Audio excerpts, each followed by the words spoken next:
اسلامی عقائد میں سے نا ایک بنیادی عقیدہ آخرت ہے۔ جن چیزوں پر انسان ساری زندگی اعمال کرتا ہے وہ چیزیں ہوتی ہیں جو اس کے عقیدے میں شامل ہوتی ہیں۔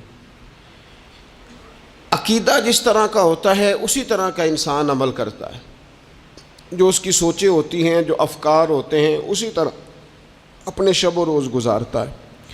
جن لوگوں کا عقیدہ آخرت مضبوط ہوتا ہے نا کہ ہم نے اللہ کی بارگاہ میں کھڑے ہونا ہے، ہم نے اس کی بارگاہ میں جا کے اپنے اعمال کا حساب دینا ہے، عقیدہ آخرت مضبوط ہو تو لازمی طور پر اعمال سنور جاتے ہیں۔ انسان جواب دہی کے تصور کے ساتھ اپنے معاملات زندگی کو بار بار صحیح کرنے کی کوشش کرتا ہے۔ عقیدہ آخرت اسلامی عقائد میں بنیادی فکر کا عقیدہ ہے، اساس ہے عقائد کی۔ اگر کسی شخص کا یہ خیال ہو جائے کہ میں بس یہی زندگی ہے، کھا لو پی لو موج کرو، تو ظاہر ہے وہ فنا کا نام جب رکھ لے گا زندگی کو اور وہ دوبارہ اٹھنے کا قائل ہی نہیں ہوگا تو وہ تو کسی قانون کا پابند ہی نہیں رہے گا، وہ تو کسی چیز کی پابندی نہیں کرے گا، کسی چیز سے پرہیز نہیں کرے گا، من چاہی زندگی گزارے گا۔ عقیدہ آخرت، اللہ کی بارگاہ میں کھڑا ہونے کا تصور، یہ انسان کو سوار دیتا ہے۔ یہ ایک ایسا مراقبہ ہے جو تزکیہ نفس کر دیتا ہے، انسان کا باطن سنور جاتا ہے، اخلاقیات میں تبدیلی آتی ہے۔ پھر کوئی کیمرہ بھی نہ لگا ہو نا، کوئی بھی نہ دیکھ رہا ہو تو بندہ پھر بھی نیک ہو جاتا ہے، چونکہ اس کا خیال ہوتا ہے میرا رب مجھے دیکھ رہا ہے، صبح قیامت میں اپنے رب کی بارگاہ میں کھڑا کیا جاؤں گا۔ تو عقیدہ آخرت کی مضبوطی، اس تصور کا مضبوط ہونا امت مسلمہ کے لیے نہایت ہی ضروری ہے۔ آپ دیکھیے قرآن مجید فرقان حمید ہماری توجہ دلاتا ہے، اور سورۃ القیامہ کے اندر اللہ کریم نے ارشاد فرمایا ایحسب الانسان، کیا آدمی اس گھمنڈ میں ہے، کیا انسان کا یہ خیال ہے ان یترک سدی، کہ اسے آزاد چھوڑ دیا جائے گا، اس سے پوچھا نہیں جائے گا؟ کیا انسان یہ سمجھتا ہے اس سے کوئی سوال؟ ایحسب الانسان، کیا انسان اس گمان میں ہے، اس گھمنڈ میں ہے ان یترک سدی، کہ اسے آزاد چھوڑ دیا جائے گا، کوئی پوچھنے والا نہیں ہوگا؟ اسے آزاد نہیں چھوڑا جائے گا، اس پر پابندیاں ہیں، اس پر کچھ قیود ہیں، اسے کچھ حدود بتائی گئی ہیں، اسے ایک دائرہ کار دیا گیا ہے، اسے بتایا گیا ہے کہ یہ حلال ہے، یہ حرام ہے، یہ تیرے لیے جائز ہے، یہ تیرے لیے جائز نہیں ہے۔ اس چیز کی حد تک تو آگے بڑھ سکتا ہے، یہاں سے اس لائن کو تو کراس نہیں کر سکتا۔ اس پر پابندیاں ہیں، ان پابندیوں کے بیچ رہ کے وہ زندگی گزارے گا۔ اور یہ بھی یاد رکھے، یہ آیت ایک دوسرا معنی یہ دیتی ہے کہ یہ مت سمجھے کہ صبح قیامت اسے چھوڑ دیا جائے گا، اس سے پوچھا جائے گا، اس سے سوال کیا جائے گا۔ اللہ کی بارگاہ میں جب یہ کھڑا ہوگا تو اسے اپنے اعمال کا حساب دینا ہو۔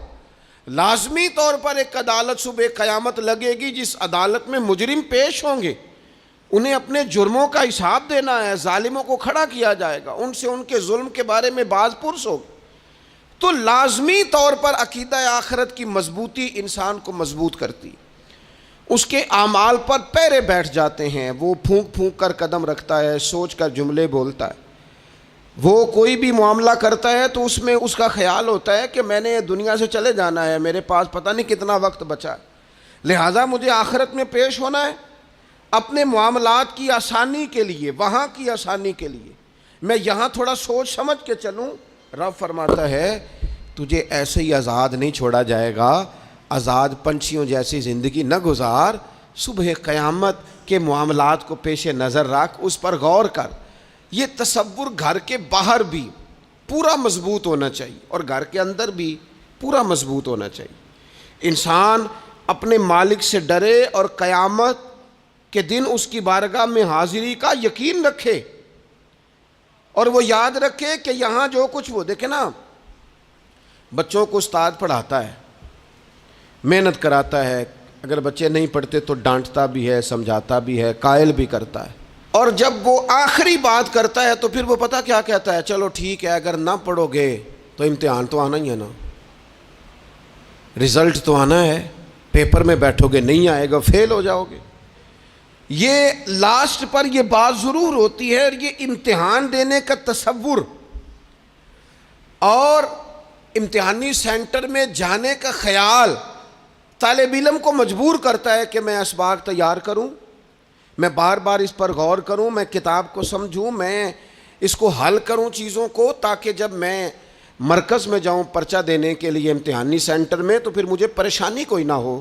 بس سمجھانے کے لیے بات عرض ہے کہ یہاں لوگوں کو بتایا جاتا ہے، قائل کیا جاتا ہے یہ حلال ہے، یہ حرام ہے، یہ تیرے لیے ٹھیک نہیں ہے، یہ تیری حدود ہیں، یہ تیرے قیود ہیں، یہ تیرا دائرہ کار ہے۔ لیکن اگر پھر بھی کوئی بندہ باز نہ آئے، پھر بھی کوئی شخص باز نہ آئے، تو پھر اس کو کہا جائے گا صبح قیامت اللہ خود حساب لے لے گا، پھر تجھے مالک اپنے سامنے کھڑا کرے گا، ثم لتسألن یومئذ عن النعیم، پھر وہ تجھ سے ایک ایک نعمت کے بارے میں سوال کر لے گا، پھر تجھے جواب دینا ہوگا۔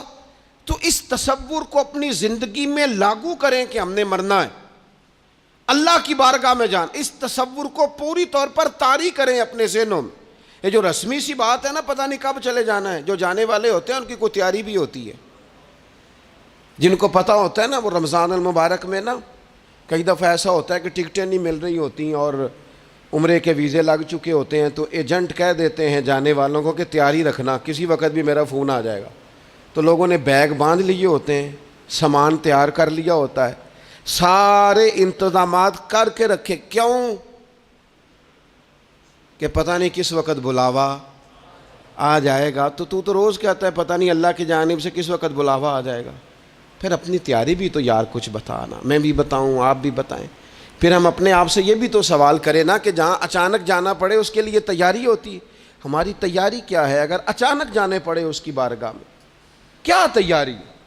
روز دیکھ رہے ہیں نا، کچھ لوگ روڈ پہ چڑھے تھے پہنچ نہیں سکے، ہاسپٹل گئے تھے پہنچ نہیں سکے، کچھ لوگ کسی فیلڈ میں کام کر رہے تھے ڈگری نہیں مل سکی، جا ہی نہیں سکے، وقت آ گیا۔ تو اگر وہ ٹائم آ جاتا ہے اس کی بارگاہ میں حاضر ہونا پڑ جاتا ہے، تیاری کیا ہے؟ نبی پاک علیہ الصلوۃ والسلام گھر کے اندر اپنے گھر والوں کی تربیت کے لیے اور تعلیم امت کے لیے ایک دعا مانگتے تھے۔ حضرت عائشہ صدیقہ کہتی ہیں حضور دعا مانگتے تھے، مشکات میں موجود ہے۔ کیا دعا تھی؟ اللہم حاسبنی حسابا یسیرا، اے اللہ ذرا حساب آسان کر کے لینا۔ یہ حضور تعلیم امت کے لیے دعا مانگتے، اللہ حساب ذرا آسان کر کے لیجیے، مالک کرم فرمانا۔ تو حضرت عائشہ صدیقہ رضی اللہ تعالیٰ عنہ ارشاد فرماتی ہے، میں نے عرض کیا یا رسول اللہ صلی اللہ تعالیٰ علیہ وسلم یہ آسان حساب کا کیا مطلب ہے؟ تو حضور فرمانے لگے عائشہ آسان حساب کا مطلب یہ ہے کہ رب کریم بندے کے نامہ اعمال پر نظر ڈالے گا اور پھر اللہ تبارک و تعالیٰ اس سے درگزر فرما دے گا۔ یہ آسان حساب ہے، پتہ مالک کو ہے اس نے کیا کیا ہے، پر کریم ہے نا، عدل کریں تے تھر تھر کمبن، اچیاں شانہ والے تے جے فضل کریں تے پھر بخشے جامن میرے جے منہ کالے، نظر کرے گا پھر معاف فرما دے گا۔ اور حضور فرماتے عائشہ یاد رکھو جس سے اس نے حساب لیا وہ پھر بڑی مشکل میں آ جائے گا، اس کے لیے مشکل ہو۔ اللہم حاسبنی حسابا یسیرا، اے اللہ تو حساب ذرا آسان کر کے لینا، ذرا آسان کر کے۔ یہ تعلیم امت کے لیے کہ امت کے دل میں خیال پیدا ہو کہ حساب دینا ہے، تو نے حساب دینا ہے، تو نے اپنے مال کا حساب دینا ہے، تو نے اپنے لفظوں کا حساب دینا ہے، تو نے معاملات کا حساب دینا ہے۔ تو جس کرسی پہ بیٹھا ہے، تو کلرک ہے یا صدر ہے، تو نے اپنی اس نشست کا حساب دینا۔ تو استاد ہے یا پیر طریقت ہے، تو مؤذن ہے یا خطیب ہے، تو جو بھی ہے تو نے حساب دینا ہے۔ تجھے تیرے منصب کے بارے میں پوچھا جائے گا، تجھے تیرے عہدے کے بارے میں پوچھا جائے گا، تجھے اپنی ذمہ داریوں کے بارے میں حساب دینا، اللہ کی بارگاہ میں تمہیں جا کے بتانا ہے کہ تم نے کیا اعمال کی۔ اس تصور کو پکا کریں اپنی۔ یہ تصور کتنا کو پکا ہونا چاہیے، دنیا کیا ہے اور آخرت کیا ہے۔ ہمارے ہاں لوگوں نے بہت بڑا لمبا چوڑا دنیا کا تصور بنا لیا، کار جہاں دراز ہے، لمبا تصور، دنیا داری کے لیے لمبی منصوبہ بندی، دور دور تک میں نے یہ کرنا ہے، پھر میں نے یہ کرنا ہے، پھر اس کے بعد انشاءاللہ یہ کر دینا۔ یہ تو آپ نے 300 سال کی پلاننگ بتا دی ہے، یہ تو 300 سال کی پلاننگ بتائی۔ کیا بتائیں تجھے اے باپ، کیا کار ہائے نمایاں کر گئے BA کیا, نوکر ہوئے, پینشن ملی, پھر مر گئے. زندگی تو اتنی سی ہے, اتنی لمبی منصوبہ بندی, اس میں آخرت کہاں ہے؟ اس میں اگر کسی مقام پر رب کی بارگاہ میں حاضر ہونا ہے تو وہ کہاں ہے؟ جو مرنے والے لوگ ہوتے ہیں ان کا تو جینا کچھ اور طرح کا ہوتا ہے, جن کو جانا ہوتا ہے ان کا رہنا تو کچھ اور طرح کا ہوتا ہے, جن کو کسی جگہ منتقل ہونا ہوتا ہے, جو عارضی مکانوں میں رہتے ہیں ان کا رہن سہن تو ذرا اور طرح کا ہوتا ہے. لیکن جو ہمارا انداز ہے, جو ہمارا رہن سہن ہے, جو ہمارا طریقہ کار ہے, وہ تو مستقل رہنے کا ہے. وہ تو لگتا ہے کہ کبھی چھوڑنے والے نہیں ہیں. اس میں تو کوئی ایسی چیز نظر نہیں آتی کہ جس میں ہم محسوس کریں کہ ہم نے چھوڑ کے جانا ہے. لیکن نبی پاک علیہ السلام نے جس دنیا کو ہم بہت بڑی دنیا سمجھتے ہیں, حضور نے اس کی مثال کیا دی؟ صحیح مسلم کی حدیث ہے. دیکھیں کتنا کھول کر اور کتنا آسان کر کے رسول پاک ہمیں بات سمجھاتے ہیں. دنیا کیا ہے, آخرت کیا ہے, یہ والی زندگی کیا ہے, آخرت کی زندگی کیا, بالکل کھول کر واضح کر کے نبی پاک علیہ الصلوۃ والسلام فرمانے لگے دنیا اور آخرت کی مثال اس طرح ہے جس طرح دریا بہ رہا ہو اور کوئی آدمی اس میں انگلی ڈبوئے, جتنا پانی اس کی انگلی کو لگ گیا یہ دنیا ہے, اور جو باقی ٹھاٹھے مارتا دریا پیچھے ہے, سمندر پیچھے ہے, وہ سارا آخرت ہے. یہ اتنی سی دنیا ہے, یہ صحیح مسلم میں موجود ہے. اتنی سی دنیا کے لیے اتنے پاپڑ بیلنا, اتنی سی دنیا کے لیے اتنے ظلم کرنا, اتنی سی دنیا کے لیے اتنے حق ضائع کرنا, اتنی سی دنیا کے لیے اتنے لوگوں کے دل توڑنا, اتنے حقوق پہ ڈھاکہ ڈالنا, اتنا جبر کرنا, لوگوں کا مال کھانا, لوگوں کو تکلیف دینا, عزتیں اچھالنا, اتنی سی دنیا کے لیے. حضور فرمانے لگے اتنی سی ہے یہ دنیا, جتنا انگلی کو پانی لگ گیا ہے وہ جنت, جو نری جنت نہیں, خدا کا فضل ہے, جو اللہ کی عطا ہے اپنے بندوں کے لیے. میرے کریم فرمانے لگے اس جنت میں وہ نعمتیں ہیں نہ کسی آنکھ نے دیکھی, نہ کسی کان نے سنی, نہ تمہارے دل پر کبھی خیال ہی گزرا ہوگا کہ ہمارا رب ہمیں یہ جی عطا فرمانے والا ہے. تھوڑا سا نا 24 گھنٹوں میں کچھ ٹائم اپنی آخرت کے لیے, اپنے سارے معاملات کو مرتب کرتے ہوئے کچھ زندگی کے کام اپنی آخرت کے لیے. آپ یقین کریں بچوں سے لے کر بڑوں تک, ان پڑھ سے لے کر پڑھے لکھے تک, ہم نے جس کو اپنے مزاج کے مطابق کم فہم سمجھا اس سے لے کر دانشور تک دوڑ لگ گئی دنیا جمع کرنے کی. وہ ایک سوچ حضرت سلطان باہو رحمۃ اللہ علیہ فرمانے لگے, ہزاروں لوگ ان کی خدمت میں آیا کرتے تھے تو کہتے ہیں رابدہ طالب کوئی نہیں ملیا, تے جو ملیا ہے طالب زردہ ہو. یہ تو دعا کرانے آئے ہیں کہ میرا کاروبار نہیں چلتا, یہ تو دعا کرانے آئے ہیں کہ جناب وہ میرا جو ہے وہ فلانا کیس سلجھ گیا. رابدہ طالب کوئی نہ ملے. کوئی ایسا تو آتا جو کہتا میری اس سے ملاقات کرا دے, کوئی طریقہ بتائیں مالک معرفت کیسے دیتا ہے. کوئی تو ایسا آتا جو کہتا کہ آؤ نہ کچھ باتیں درد کی کریں, کچھ عشق رسول کی تم کرو, کچھ محبت مصطفیٰ کی میں کروں. کچھ ایسے آتے جو کہتے آؤ نہ کوئی ذکر چھیڑے صدیق اکبر کا, کوئی بات کریں سیدنا فاروق اعظم کی, کچھ تذکرے ہو جائیں عثمان غنی کے, تھوڑی دیر ہو نہ جائے مولا علی کا تذکرہ. کچھ لوگ ہوتے نا ایسے جو اس طرح کے ہوتے, لیکن وہ ہر وقت دنیا داری, ہر وقت. اچھا کہیں اکتاتے بھی ہیں نا, تھک گئے کاروبار کر کر کے, کہیں اکتاتے بھی ہیں تو کرتے کیا ہیں, سیر کرنے چلے جاتے ہیں.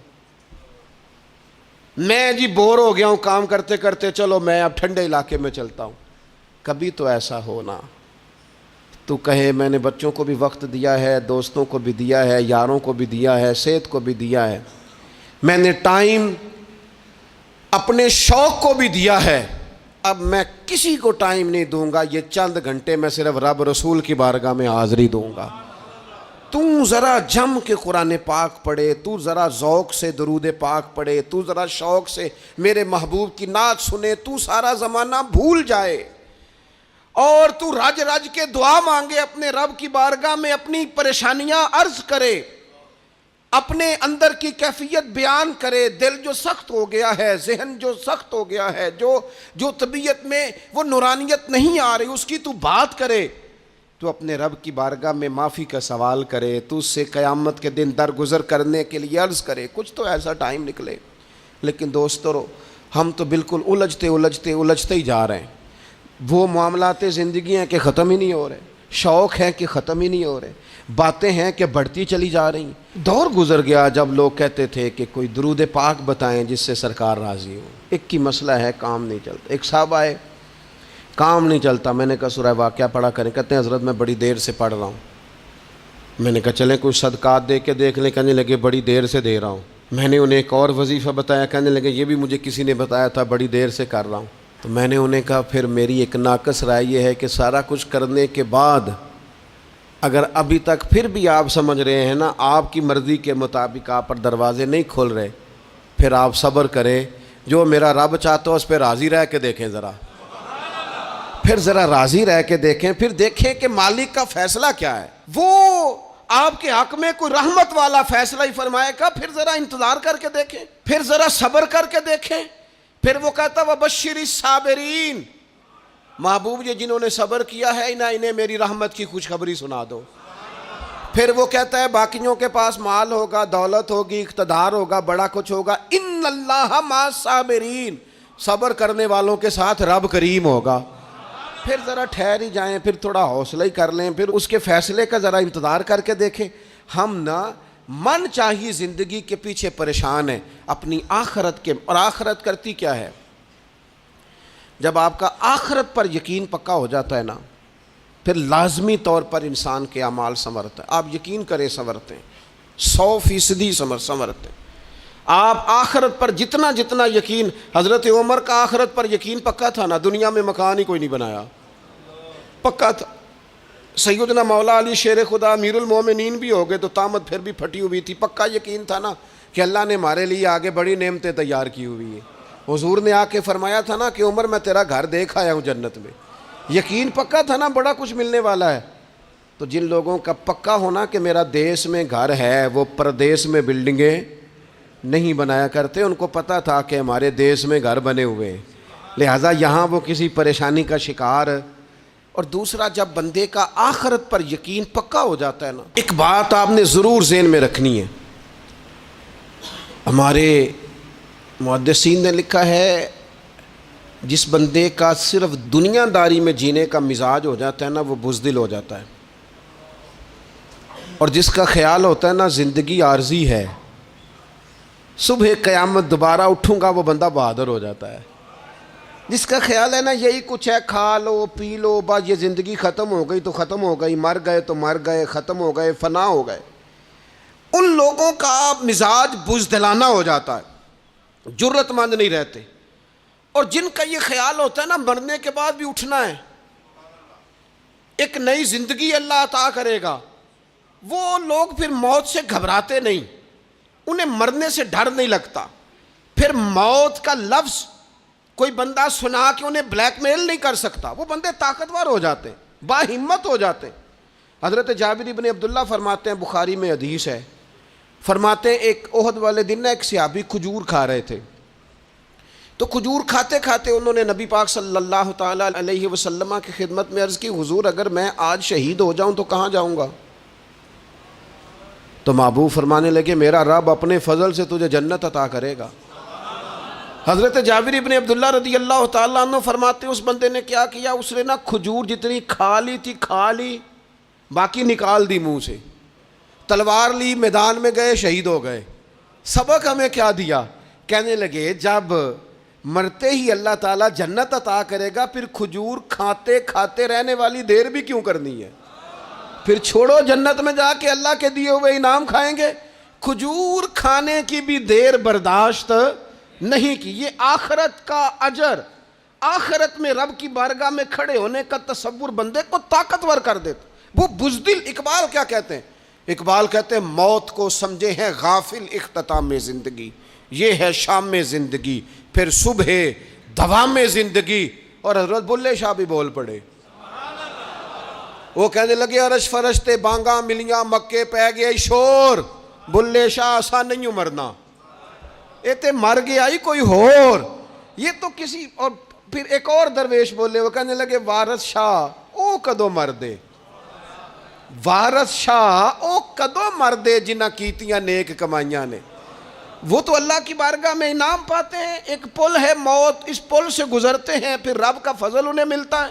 میں کئی دفعہ کہہ چکا ہوں، پھر کہتا ہوں، یہ جب بہت ٹینشن بن گئی نا، ڈپریشن بہت بڑھ گیا، کووڈ-19 کے دن تھے، کرونا کے، تو مجھے ایک سرکاری ادارے میں بلایا گیا جہاں اس عملے کو میں نے گفتگو کرنی تھی، اس عملے سے جو مریضوں کو دیکھ رہا تھا. کہنے لگے، مجھے وہاں کے جو ہیڈ تھے کہنے لگے پیر صاحب بڑا ڈپریشن بڑا ہے، لوگ ڈر رہے ہیں. وقتی طور پہ خوف بھی بڑا تھا. تو میں نے ایک صاحب سے وہاں کہا کہ اتنا خوف کس بات کا؟ کہنے لگے جی مجھے تو زیادہ ہجوم آ جائے تو میرا سانس نہیں نکلتا، تو قبر میں تو کھڑکی کوئی نہیں، تو تصور سوچ سوچ کے میں ڈرتا ہوں. تو میں نے کہا ڈاکٹر صاحب، ماں کے پیٹ میں جو رب آکسیجن دیتا ہے وہ قبر میں بھی دے گا. تو انہوں نے آپ کی طرح سبحان اللہ نہیں کی، کیونکہ وہ ڈاکٹر صاحب تھے نا. سیانے بندے کو سمجھانا بھی کافی سیانے بندے کا کام ہے، وہ زیادہ سیانے تھے. لیکن نا سوتے کو جگانا تو کام ہے، اور اگر جاگتے کو جگانا پڑ جائے تو بہت مشکل کام ہوتا ہے. وہ ڈاکٹر صاحب تھے. وہ کہنے لگے جی حضرت صاحب، وہ تو ماں سانس لیتی ہے تو وہ بچے کو جاتا ہے، وہ آکسیجن ماں کے سانس کی بنیاد پہ ملتی ہے، تو قبر میں وہ کیسے ہوگا؟ میں نے کہا چلیں ٹھیک ہے ڈاکٹر صاحب، آپ کی یہ دلیل بھی مان لیتے ہیں. وہ جو انڈے سے بچہ نکلتا ہے، وہ چاروں جانب کوئی سوراخ ہوتا ہے؟ ڈاکٹر صاحب نے قلم چھوڑ دیا، رکھ دیا. میں نے کہا چلو یہ بھی بتاؤ زندہ ہی نکلتا ہے؟ کہنے لگے بالکل. تو میں نے کہا سونا بھی نکلتا ہے؟ کہنے لگے بڑا ہی پیارا ہوتا ہے. میں نے کہا انشاءاللہ جب ہم قبروں سے نکلیں گے، مصطفیٰ کا صدقہ، یوم نحشر المتقین الی الرحمن وفدا، رب کہتا ہے تم جب نکلو گے نا قبروں سے، متقی مومن جب نکلیں گے تو رب کی بارگاہ میں مہمان بنا کر پیش کیے جائیں گے. اے رب دے پرونے ہون گے قیامت میں، وہ مہمان بنا کر پیش کیے جائیں گے اللہ کی بارگاہ، مہمان بنا کر. دوستو، قبر صرف دوزخ کا گڑھا نہیں ہے، دوزخ کا گڑھا بھی، لیکن اس کے لیے جس نے دنیا میں رہ کے صرف دنیا کٹھی کی، آخرت کے لیے جمع کچھ نہیں کیا، اور جس نے یہاں رہ کے وہاں کے لیے کوشش کی، صبح سے شام تک ڈرا کہیں میرا رب ناراض نہ ہو جائے، کہیں حضور کی بتائی ہوئی حدیں معاذ اللہ مجھ سے کراس نہ ہو جائے. جس نے محتاج زندگی گزاری، اس کی قبر گڑھا نہیں، کھڈا نہیں، بلکہ حضور فرماتے ہیں روضۃ من ریاض الجنہ، اس کی قبر تو باغ ہے، باغ. ایک منٹ کے لیے صرف سوچنا، بندہ فوت اور سیدھا اسے باغ میں چھوڑا ہے کوئی، باغ ہے قبر، باغ. اور باغ بھی معمولی نہیں، معمولی کیاری نہیں، روضۃ من ریاض الجنہ، جنت کے باغوں میں سے باغ. اور باغ اتنا سونا ہے جس میں آنکھ کھلے گی تو پہلی زیارت ہی مدینے والے رسول کی نصیب ہوگی. تو خوف آتا ہے وہاں جاتے ہوئے. پہلے بھی میں نے کہا تھا، پھر کہتا ہوں، وہ مرحوم آسی نے کہا تھا آج پھولے نہ سمائیں گے کفن میں آسی، او قبر کی رات ہے ان سے ملاقات کی رات. آج تو ملاقات. تو یہ جو عقیدہ آخرت ہے یہ انسان کو بزدل نہیں کرتا، بہادر کر دیتا ہے. جو لوگ عقیدہ آخرت نہیں رکھتے بزدل ہو جاتے ہیں، اور لازمی طور پر بزدل ہو جاتے ہیں. اسی طرح یہ جو عقیدہ آخرت ہے یہ صبر و تحمل پیدا کرتا ہے انسانی زندگی میں، ٹھہراؤ پیدا کرتا ہے. انسان محسوس کرتا ہے کہ کل دنیا یہ نہیں، آگے بھی اللہ بڑا کچھ عطا فرمانے والا ہے. اس کے مزاج کے اندر تحمل، بردباری، سکون رہتا ہے.